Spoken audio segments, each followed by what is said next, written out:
السيد الوزير المحترم، السادة رؤساء المجالس، السادة رؤساء المصالح الأمنية، السادة النظراء ومديري المصالح المملكة. سنة عند السيد الوزير تسمح سوف أستعمل اللغة الفرنسية ونفس الشيء أستسمح بالنسبة للمغاربة خاصة les arabophones d'entre nous. Honorable assistance, chers invités, on le dit, c'est complètement légitime. On est au Maroc, on aurait aimé parler en arabe, mais à défaut d'avoir une traduction simultanée, on prend le soin de parler en français, langue qu'on arrive à chérir. D'ailleurs, je ne sais pas comment, est-ce qu'il y a un lien dans la langue française entre la mère et la mère? C'est-à-dire ma mère, et la mère. Parce que lorsque je vois 3e édition, le chiffre 3 au niveau des mères, la mère, sur le plan parental, est très important. Notre prophète nous conseille la mère d'abord, la mère en 2e lieu, la mère en 3e lieu, et le père en 4e lieu. C'est-à-dire que en 3e édition, et le chiffre 3 qui coïncide avec ce mot-là, permettez-moi de faire un jeu de mots, je vais vous parler de la mère avant et Jalida, et la mère d'aujourd'hui, et la mère de demain, pour qu'on puisse faire le lien. Je te remercie beaucoup, Chérif Alaoui, d'avoir rajouté le D apostrophe. Il a son importance. Monsieur le ministre qui nous a parlé, c'est difficile de passer derrière lui, c'est un homme brillant. Il nous a parlé, il a fini par parler de sa ville, la ville de Tanger, qu'il a glissé d'une façon humiliante. Moi, en tant que Doukali, je ramène le débat à El Jadida.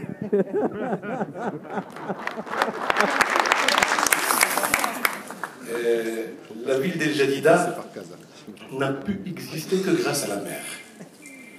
Et on vous invitera à partir du côté de Moulay Abdallah, où il y a encore les vestiges du premier port phénicien, plusieurs siècles avant Jésus-Christ, qui s'est installé ici. En 1500 et quelques, les Portugais ont décidé de venir ici pour mettre en place un port. Et je saute pour aller au début de l'ancien siècle. Il y avait 25 représentations diplomatiques et le commerce qui se faisait à partir de Jadida. Sachez, chers amis, français en particulier, que pendant que la guerre se faisait en lavage, c'est à partir du port de Jadida qu'on avait envoyé des œufs tous les jours, plus des légumes. C'est comme ça que notre région est plus riche au Maroc, était, pour être plus précis dans la langue française, sur le plan agricole. Nous étions le grenier du Maroc. Si le thème que vous avez choisi, c'est la mer joint les régions qu'elle sépare, vous me permettez de faire un jeu de mots pour dire aussi la mer joint les hommes, avec un F majuscule, qu'elle sépare, les hommes et les femmes. Et on ne peut pas penser à toutes les personnes qui meurent tous les jours dans la mer en essayant de joindre les deux régions. 25% du réseau routier, monsieur le ministre, parce que les hommes, à commencer par monsieur le ministre, moi je profite de sa présence pour faire un focus sur ce qui nous joint avec son ministère. Avant de rentrer ici, on a déjà eu des échanges. Mais 25% du réseau routier existe à Doukala. Parce qu'à l'époque où les Français étaient encore là, où nous étions le grenier du Maroc, on a fait beaucoup de routes. Malheureusement, avec l'intelligence des hommes qui sont passés par votre ministère, à un moment donné, vous avez classé les routes, et toutes les routes non classées sont du ressort des communes. C'est pour cela qu'on retrouve un bon réseau qui n'est pas maintenu. Et malheureusement, il y a beaucoup de gens qui souffrent dans l'arrière-pays. Et ensemble, je pense que nous avons fait beaucoup d'efforts, autant que collectivité, mais ensemble, je pense qu'il va falloir qu'on trouve une solution à cela. Juste pour vous dire que même dans le siècle dernier, lorsqu'on commerçait avec l'Europe, l'agriculture dont nous sommes champions, c'est grâce à la mer et grâce au port.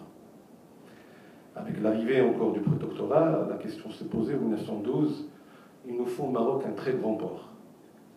Et le choix était hésité entre El Jadida ou la ville de Casablanca. Je vous rappelle qu'en 1905, il y avait 25 000 habitants à Casablanca.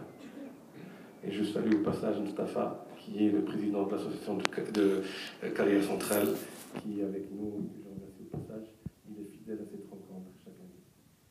Et le choix de la ville de Casablanca, toute la ville a été construite autour du port de Casablanca, et l'ancien Médina aussi a été construite autour du port par les gens qui ont fait le port de Casablanca. Feu Hassan II a décidé en 1982 de mettre en place un deuxième port. Et c'était Georges Phosphate qui était choisi, parce que c'était un tirant d'eau de 22 mètres.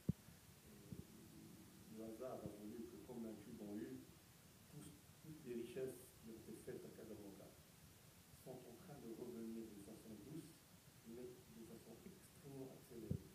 Encore, je reviens au thème de la mer joint les régions. Notre région va connaître, dans un futur proche, une séparation. Nous étions de Kala-Abda, c'est-à-dire avec la ville de Safi. À force de fréquenter les Safiotes, on a fini par avoir deux villes jumelles. Notre économie est basée sur la mer, avec le port, avec une station de transformation de l'énergie, avec les phosphates. Aujourd'hui, à Safi, il y a un port en cours de construction. Ils ont une station pour la transformation de l'énergie et ils sont un arrière-pays des phosphates. Donc, on n'a plus rien à donner l'un à l'autre. Bon Dieu a voulu que Safi va être rattachée à Marrakech. Et nous, ou bien Casablanca va être rattaché à El Jadida. C'est dans les collègues qu'on fait Casablanca. Je dis que le bonheur est tellement mineur, la qualité de vie que nous avons ici, elle est vraiment très belle. La preuve, tu es avec nous chaque fois. Bon, trêve de plaisanterie. Monsieur le ministre qui dirige l'ensemble des ports du Maroc sait que les régions se font financer à travers les ports en premier lieu. Et monsieur le ministre connaît aussi les chiffres.